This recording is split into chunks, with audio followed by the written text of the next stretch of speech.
Hello and welcome back to The Spoken Word. My name is Travis. I'm your host.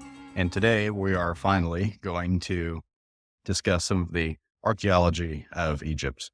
And just as a footnote, I have had a cold recently, so if my voice sounds funny or I randomly cough in the middle of this, I do apologize, but I figured that nobody wanted to keep waiting until I was finally at 100%.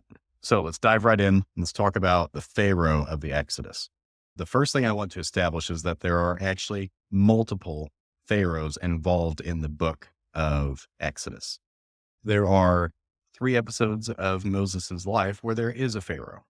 There's a pharaoh when he was born, when he is chased out of Egypt, and when Moses returns. Only the death of the pharaoh who ran him out of Egypt was noted in Exodus. So there are at least 2 pharaohs in the story because one of them died. There were probably more than 2 involved here, but the point is that there's more than one pharaoh in the book of Exodus because there are these multiple panels of Moses' life that are described.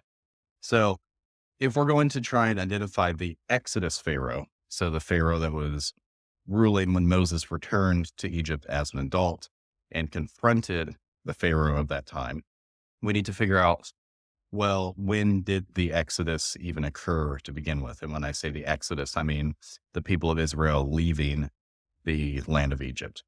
Well, fortunately for us, there are references to when the Exodus occurred in other places in the Old Testament. For example, 1 Kings chapter 6, verse 1, it says, "In the 480th year after the Israelites came out of Egypt, in the 4th year of Solomon's reign over Israel, in the month of Ziv, the 2nd month, he began to build the temple of the Lord." So this passage is talking about a time that we haven't gotten to yet where a temple for God is built in the land of Israel. But the point is that there are timestamps like this that establish certain events with reference to when the Exodus occurred. Of note, there is a variant of this particular verse in the Septuagint, that Greek translation of the Old Testament that we've talked about before, that says that the temple was built in the 440th year after the Exodus, not the 480th year. So point is there's a little bit of play in the biblical timeline depending upon what translation you use or what have you. But no matter what, if you do all the math, you're going to land with the Exodus means somewhere in the mid to late 15th century BC. The 2 dates specifically would be 1446 BC, based upon the Masoretic text there, the one that says that it was 480 years later that the temple's built, or it would be 1406 BC if you use the younger date. So bottom line, you're somewhere in the mid to late 15th century. So where does that place us in Egyptian history from what we have known from archaeology? Well, that places us smack in the middle of the 18th dynasty. So question is there anyone in this dynasty that could have been our Pharaoh? Well, let's make a biblical profile of this guy. So there are certain biographical details that we can tell about the Pharaoh that was ruling at the time of the Exodus based upon what was written here in the Bible. We know at least 4 things. 1, his predecessor had a long reign. And that is based upon a comment in Exodus where after Moses has fled to Midian, it says that after many days, Pharaoh died. So the Pharaoh that chased Moses out of Egypt reigned for a long time. And then the Exodus Pharaoh comes to power, and that's who Moses goes back to confront. So the Exodus Pharaoh's predecessor had a long reign. If you look at the book of Acts in the New Testament, there's a speech by Stephen, who was a Christian. And he says that Moses was 40 years old whenever he ran off to Midian, and he was 80 whenever he returned. So the conclusion there, if you're using Stephen's dating, would be that this Pharaoh had to have a reign of at least 40 years. Exodus does not say that. I do not know where Stephen got that number. Most likely it's a Jewish tradition that was floating around in the time of the New Testament. All that being said, Exodus does say that it was a long reign, Stephen, and preserving early Jewish tradition in the 1st century would have said maybe a reign longer than 40 years. Okay, so we beat that one to death. So the other thing that we know about him is that he was himself not a firstborn. Why do we know this? Because Pharaoh himself survived the 10th plague, where all of the firstborn died, including his own son. The fact that Pharaoh himself was spared would indicate that he was not himself a firstborn. This would also mean that his successor was not a firstborn, because we know that his son, his firstborn son, died in that 10th plague. So whoever ruled after the Exodus Pharaoh would have to be not the firstborn child of whoever this Pharaoh was. And the last thing that we know is that this particular Pharaoh was ruthless. He was someone that the book of Exodus says had a hard heart and things like this. So he's a very ruthless kind of person. Well, is there anyone in the 18th dynasty that fits this profile? Turns out there is. Actually, his name is Amenhotep II. So here's what we have. Let's match this profile up. So Amenhotep II's father, his predecessor, a guy named Thutmose III. There's going to be lots of Amenhoteps and Thutmoses running around, so I apologize, but it's just Egyptian history. Amenhotep II's father, Thutmose III, reigned for 54 years. That's not only a long time, like Exodus would have said, but it even meets Stephen's criteria of needing to reign longer than 40 years. The intriguing thing about Thutmose III's successor is that Thutmose III's eldest son was a guy named Amenemhat, not Amenhotep. So even though Amenhotep II took over from his father's reign, Amenhotep II himself was not the firstborn son or the eldest son of Thutmose III. So again, that would make Amenhotep II match that criteria of not being a firstborn himself. The other intriguing thing about Amenhotep II is that his successor, so remember we're saying Amenhotep II is the Exodus Pharaoh, so whoever came after him had to not be a firstborn son. And it turns out that's exactly what we see. Amenhotep II's successor, Thutmose IV, Amenhotep II's dad is Thutmose III. His successor is Thutmose IV. So there's Thutmoses on either end of Amenhotep here. This second Thutmose, the successor of Amenhotep II, was also not a firstborn son. That title goes to a prince who is the son of Amenhotep II, who was confusingly also named Amenhotep, who mysteriously died young underneath unknown circumstances. The other interesting thing about Thutmose IV, so what I'm going to say is the successor of the Exodus Pharaoh, there is actually a big pillar with carving on it. It's called a stela that sits between the paws of the Sphinx in Giza over in Egypt. It's called the Dream Stele. And it was constructed by Thutmose IV. And basically it tells this whole huge story of how the gods chose him to rule. In this whole story of basically saying why I have a right to be your Pharaoh, he never claims to be his father's firstborn son.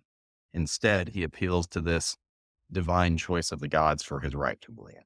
So chronologically, this is all matching up with what the Exodus Pharaoh would have required. The other thing, as far as his personality goes, is that we know that Amenhotep II was a ruthless and proud guy.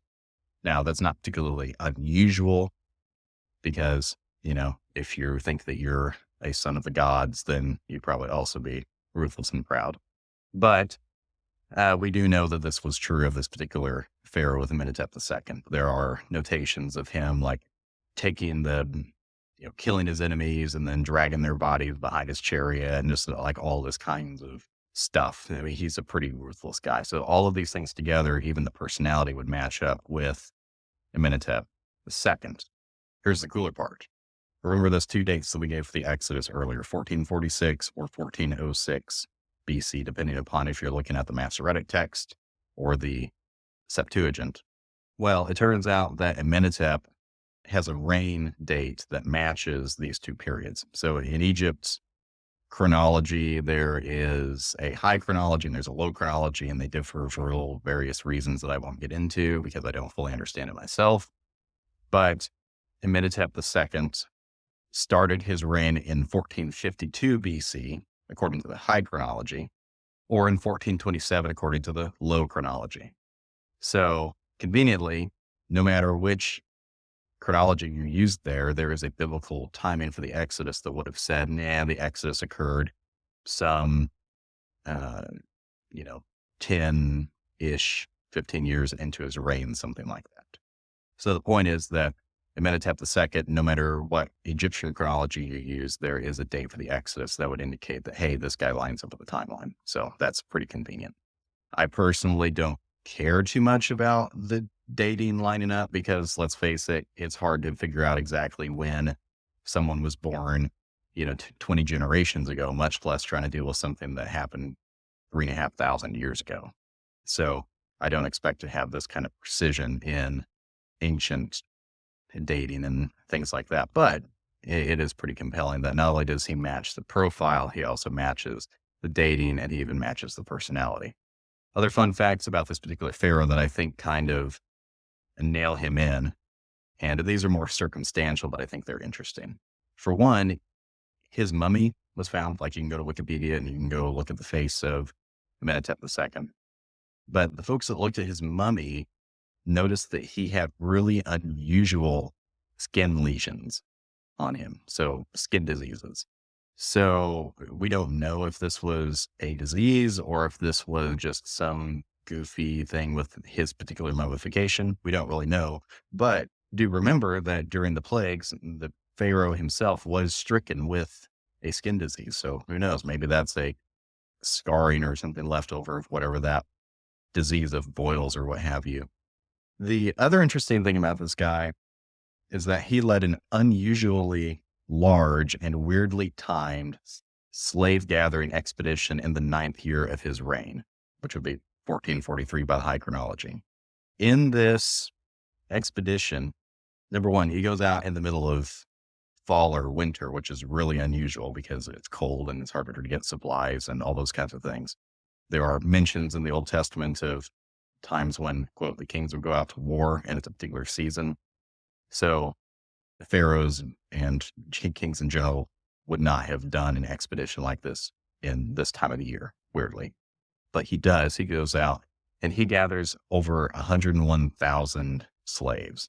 So why would he do this in the middle of winter for no good reason? Well, it would make perfect sense if he had lost a whole bunch of slaves in the Exodus just shortly prior to this, because 1443 would be the high chronology date. 1446 would be the Masoretic text date for the Exodus. So a couple years after the Exodus, he goes out and he tries to replenish all the slaves.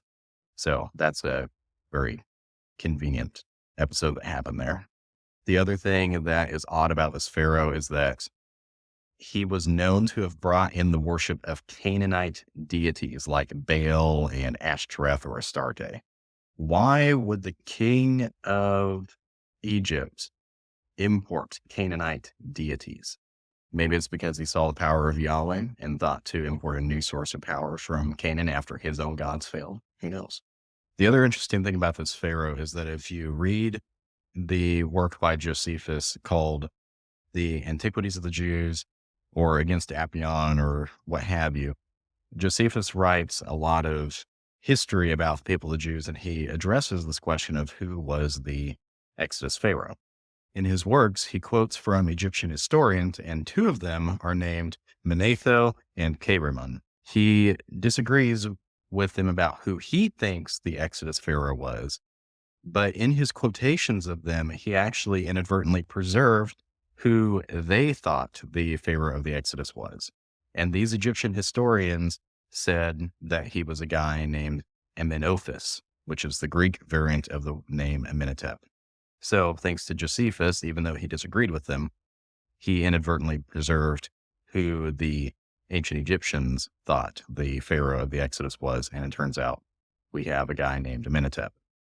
So in my mind, there's little doubt that this is our guy. So meet Amenhotep II, the arrogant Pharaoh who defied Yahweh and lost the sons of his kingdom for it. So I hope that you found this interesting, but that's all for me for now. So I will catch you in the next episode. But until then, thank you so much for listening, and God bless.